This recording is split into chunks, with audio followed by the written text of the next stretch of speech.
Hmm. Na sabi ni Arin, akala ko po gusto ni Aimee mag-SP, anyari. Ayaw naman ng mga tao sa kanya. Alam mo si Aimee, kapag nakaramdam ito ng setback, atras agad yan. Walang paninindigan niya sa ganyan. Kaya nga nangyari, mas naging naunang naging pangulo yung kapatid niya kaysa sa kanya. Siya yung namuhunan kay Duterte, siya yung gumastos kay Digong, mulat sa poll. Ano nangyari? Senadora pa rin siya hanggang ngayon. 'Di ba? Si BBM ang naging presidente at imposible siyang maging presidente uli. Unless labanan niya si Sara.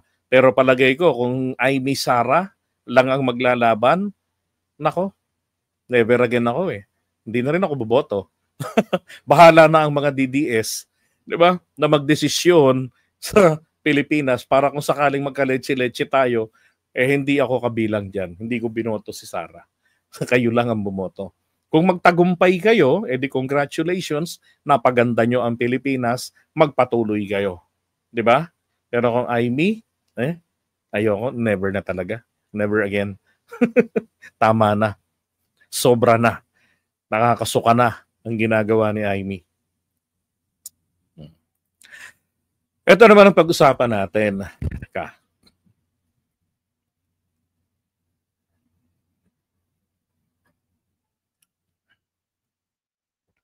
Good morning po sa inyo mga kapatid. Pag-usapan natin ngayon itong pagmamatigas ni Chis Escudero dito ho sa sinabi ni PBBM. Bill that is not fully aligned with the national expenditure program.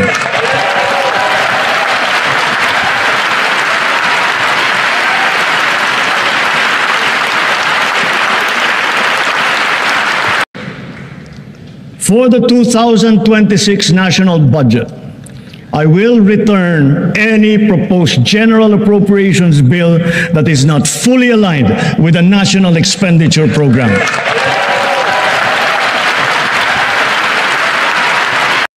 Sabi ni Gigo, Joel din no? Ay, nako. So, kasi sila yung mga malalakas dyan ng insertion yung mga senador natin 'di ba? Ngayon, yung banta na yan ni PBBM na ibabalik ko to, I will return. Ibig sabihin, ibivito niya para bumalik doon sa kanila. Ngayon, ano ho ba magiging epekto nito? Ang epekto niyan, syempre, mabibitin yung national budget. Hanggat hindi po sumusuko yung mga pakialamero sa budget. 'Di ba?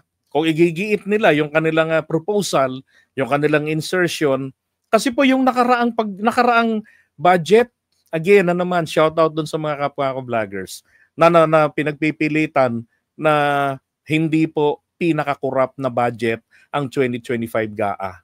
Totoo po, pinaka-corrupt na budget ang 2025 GAA. Alam nyo na po ngayon kung bakit, di ba? Dahil sa mga revelasyon na naglilitawan, sa mga insertions, maging ang Pangulo natin. Sinabi ng Pangulo natin na hindi niya na makilala ang budget na isinumiti niya, yung National Expenditure Program. Hindi lang niya diniretsyong corrupted yung budget na sinubmit ko. Pagbalik sa akin, hindi ba nagkandatarantahan ng mga lintik sa pagpirma doon sa BICAM? Doon sa BICAM report? Yung mga staff, ang nangyayari kasi dyan, kapag ka magsasubmit ng panukala na insertion o kaya naman amendments, ganon, dun sa mga, kasi staff yan ng Committee on Appropriation ng Senado, ng Kongreso, na House. Tapos Committee on Finance ng Senado, magkakasama yan sa opisina. Sila ngayon yung nagkukwenta at hahanapin nila saan kinuha itong pondo na to. Ngayon yung insertion, yung mga pagbabago nila na hindi dumaan sa proper deliberation, gagawa nila ito ng paraan, i-match. So staff yung nagmamatch and type. Ang nangyari po nung nakaraan, yung final version na finalized na nasa pages, nagkamali sila, hindi nila na-i-attach. Ang naiwan doon, yung parte ng Department of Agriculture na may mga blanco.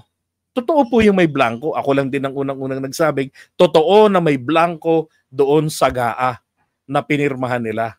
Kasi may blanco talaga. Sabi nga po sa kasabihan, walang usok kung walang kapring nananabako. 'Di ba? Oh. Bitaw talaga, ano po nangyari doon? Nakaabot ng Korte Suprema.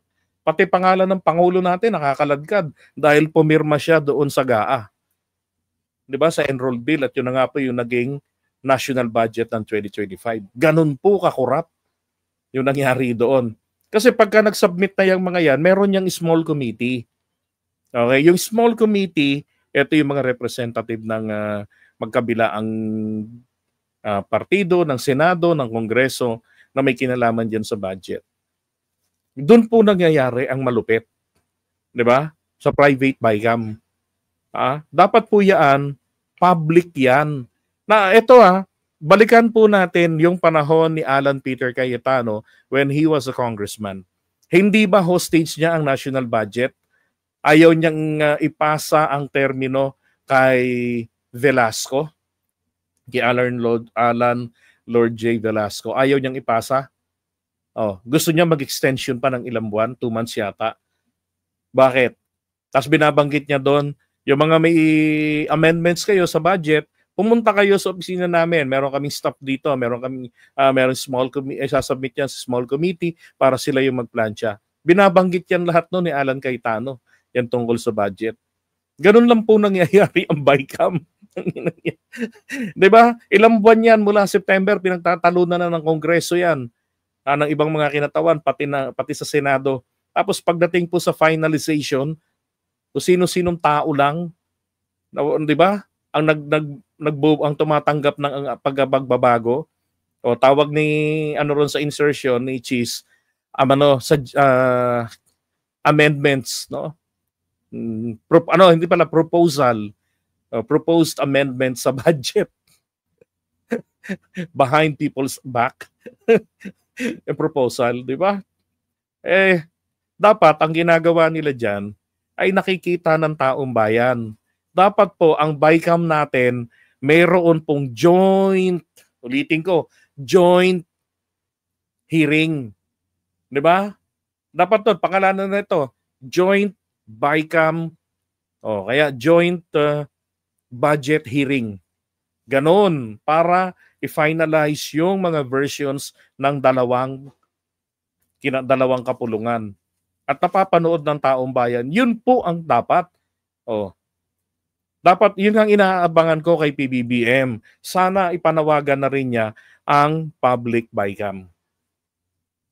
'Di ba? Na yung hindi dumaan sa public BICAM na pagbabago sa national expenditure ay hindi ko ipapasa.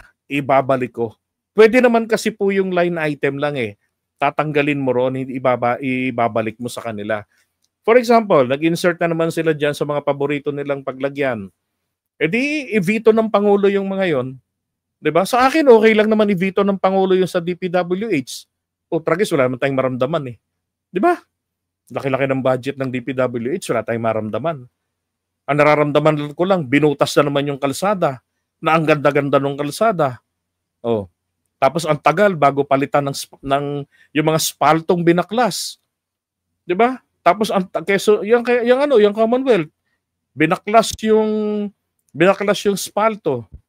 2 buwan o 3 buwan bago palitan ng bagong spalto. Hinihintay ang tag-ulan para pagkalatag ng bagong spalto, mahina pa yan sa ulan, tuklap agad. Latag na naman ang bagong spalto, tunaw na naman ang pondo. May mga kumikbak na naman. Yung mga binaklas na lumang spalto, tutunawin lang uli nila yon, lalagyan ng bagong spalto. Ilalatag ulit nila. Ano nangyayari? Substandard rin, di ba? And magandang gabi nga ulit dito kina Mr. Abaya, retired serviceman na Ilocano, taga dyan po sa Barangay Santo Niño, Marikina City, at sa kanya pong wife. Yan, magandang good morning po sa inyo. Ay nako, umalma pa rito si Cheese.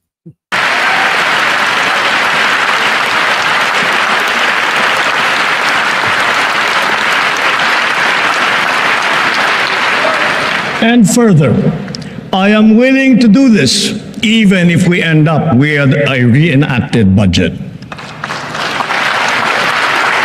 Hindi ko aaprubahan ang kahit anong budget na hindi alinsunod sa plano ng gobyerno para sa sambayanang Pilipino.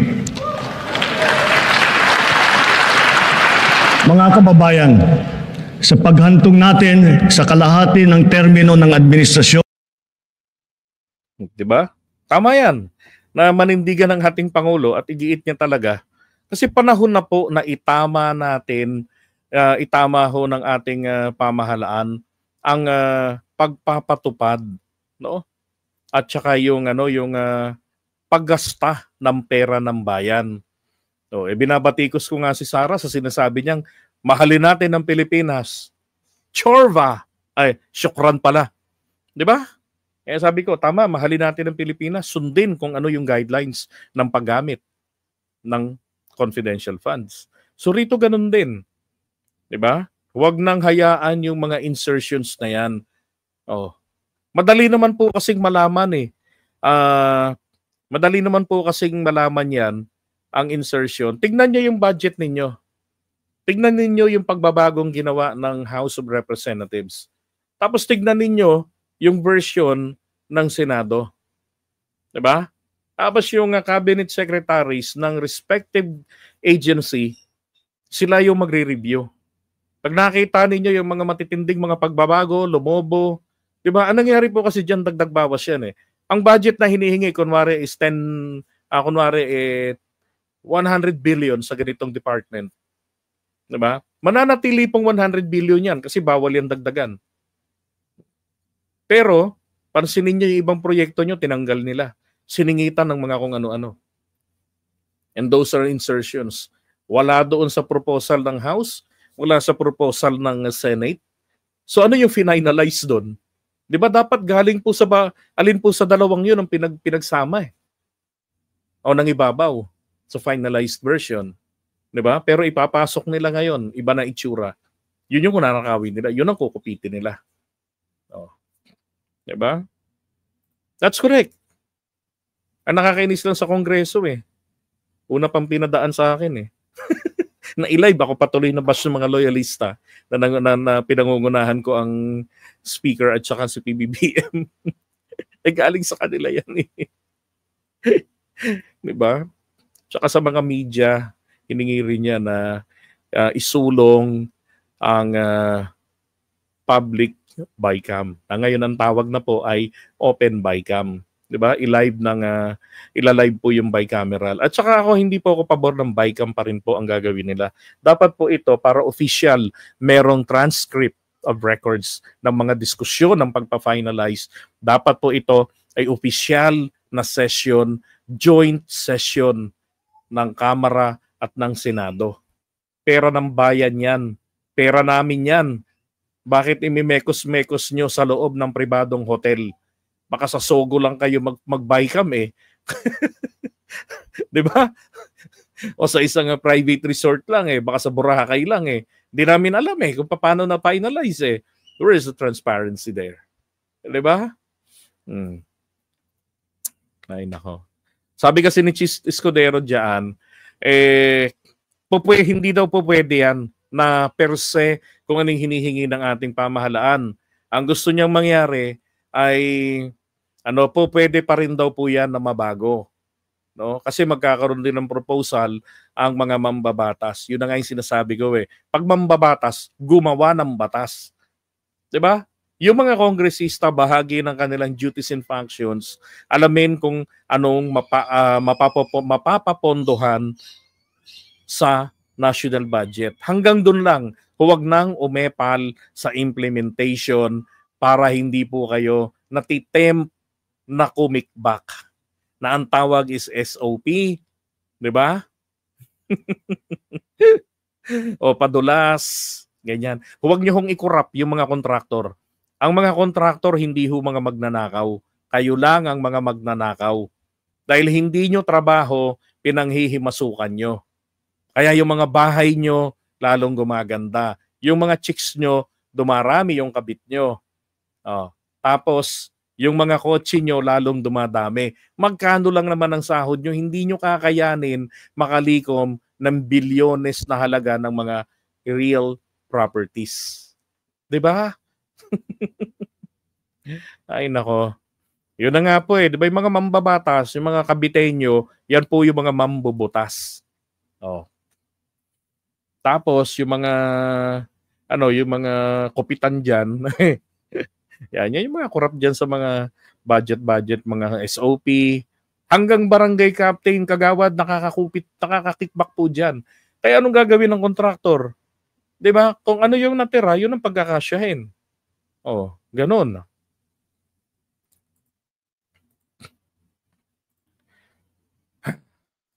Oh, ayan. SOP sobrang okay pare ang kupit. Tama. Sabi. Tapos binabarat pa ang contractor sa bidding. Correct. Alam niyo may scam diyan sa ganyan eh. Mapababaan ng presyo sa bidding. Pero behind our backs, yung nanalong contractor o yung pinanalong contractor, magsasubmit po yan ng tinatawag na supplementary contract. May bidding pa ba ron? Wala na, supplementary yun eh. Yun po yung mga binarat, doon po ngayon palalabasin. Okay? I knew it kasi nagi po akong messenger at ako po dati ay isa sa mga nagme-mekos-mekos niyan sa DOJ. Ang tawag ko po dyan, bidding-biddingan. Imagine yung nagtitinda ng ulam dun sa baba si Manang, pagsusuotin lang namin ng blazer. Tapos ihahatid ng Honda Civic. Tapos yung isa naman, yung anak naman yan, pagsusuotin po ng coat and tie, no, representing the other company na kaibigan namin, hahatid po ito ng Pajero. Yung punta ron. Ako naman po ang magdadala ng totoong bid. Actually, mauunang isubmit yung mga yun eh. Tapos, pagdating ng bidding, kanya-kanya kaming sulpot. Ako po, ihahatid ako ng jeepney at saka kadilakad minsan.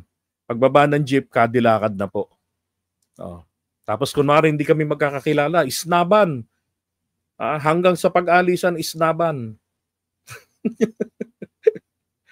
Ganon ang style po dyan sa bidding-biddingan.